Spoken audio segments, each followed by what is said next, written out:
Alright,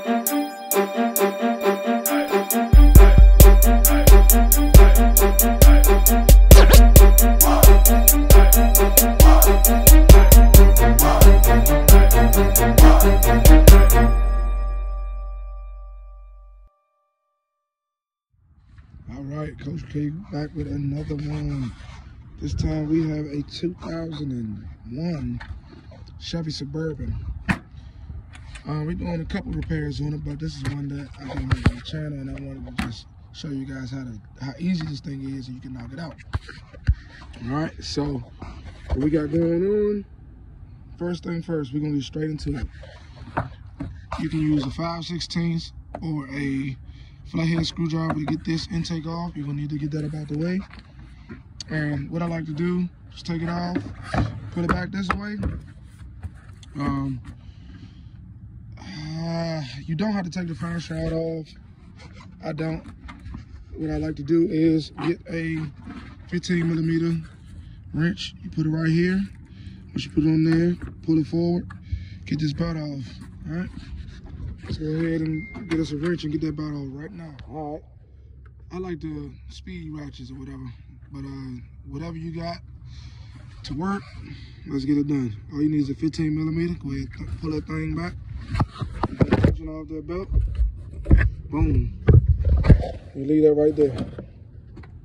All right. And you get you a 15mm socket. And take these two bolts off. Again, if you're doing electrical, unhook the battery. I already took the liberty of unhooking the battery because once you start touching stuff, you start getting this one off right here. As soon as you get this damn thing off and it touches something metal, you can short something up, all right?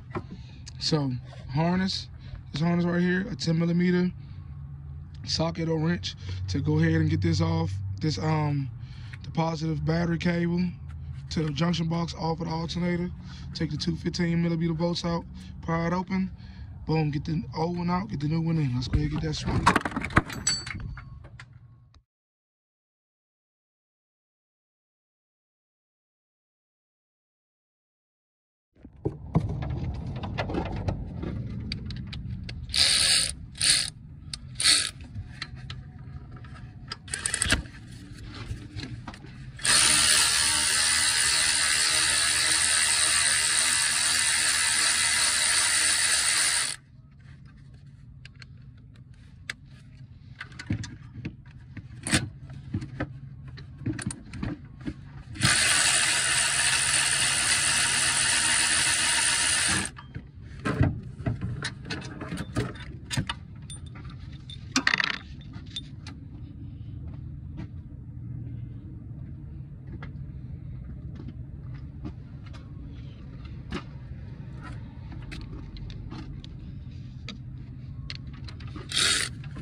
All right, now that's accounted for. We got that thing up off of there.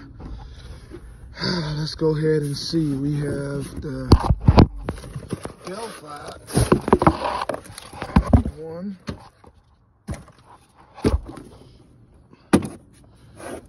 Got the replacement going strong. The problem with the old one was the damn bearing, and it was actually going bad. Where is it? Oh, there it is. And as it was turning, you could hear it. But of course, when it's spinning on the truck, it's a lot, noisier than that. It was loud, man. All right, but that's it. Got the replacement. You can go ahead and put that new one back. All right, just stay tuned. Pause the repair to show you guys something. It's like something like dial pins, whatever. Just want to show you guys this right quick. What I like to do when I'm having an issue with these damn things. All right, so these little things right here, they serve as like dial pins or holders, if you will. Sometimes they get stretched and they come this way, like they come out that way. And what you'll need to do is like tap these back that way, so that way the new alternator can flush down in there properly. As you can see, we're scratching, right? So give me a second. I'll show you guys exactly what to do. Give me a second.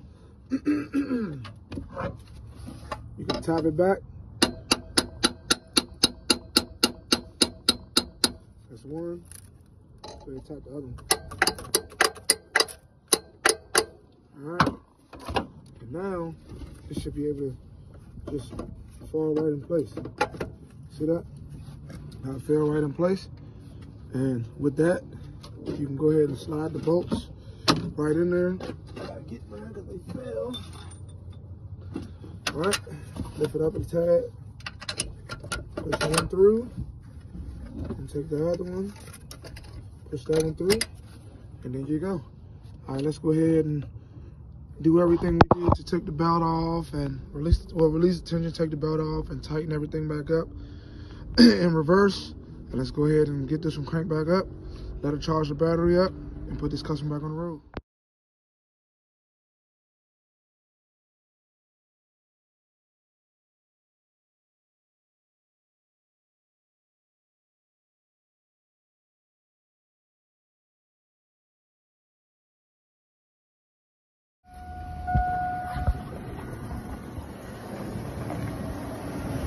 All right now. Let's see.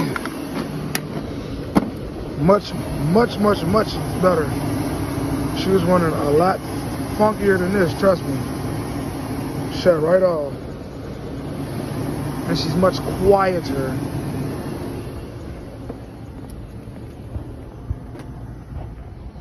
We at a little over 14 volts. All right now. You see it. Over and out, brother.